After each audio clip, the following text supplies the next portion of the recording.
baga.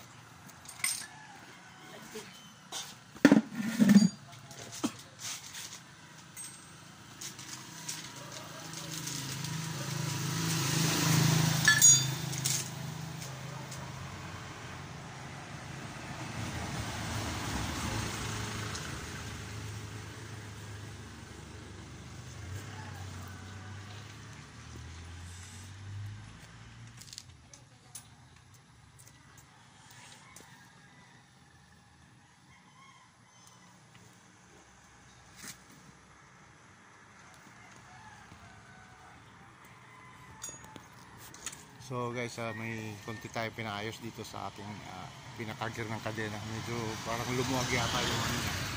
So kailangan talaga palitan. Yun yung tendency na nababaklas yung kadena dun sa gear niya.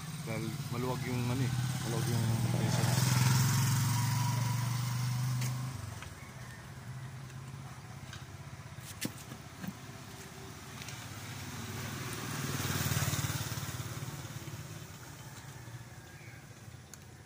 So, pinalitan din ng ano ng kadena, yung bago, yung dating nakalagay kasi parang maluwag dun sa hindi siya angkop dun sa ano sa gear.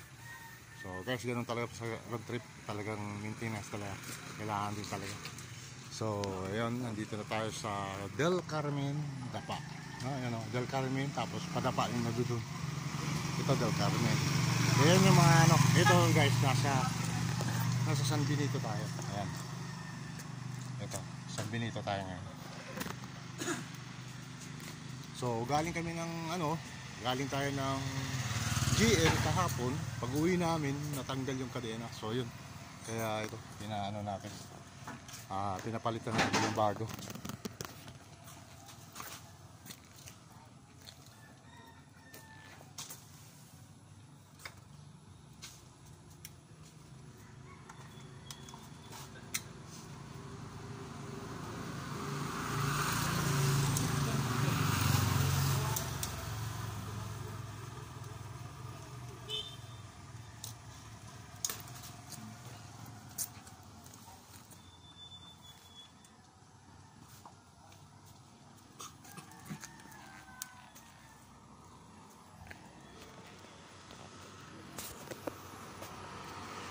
So guys, along the fire station ng San Benito, doon banda.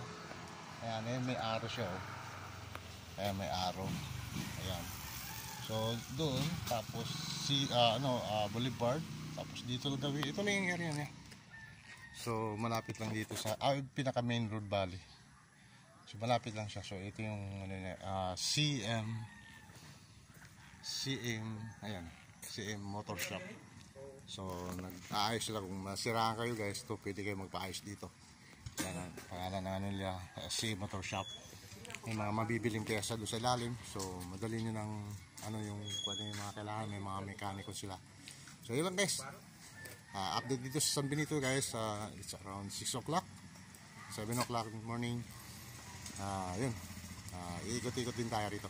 So maraming salamat po sa inyong panonood.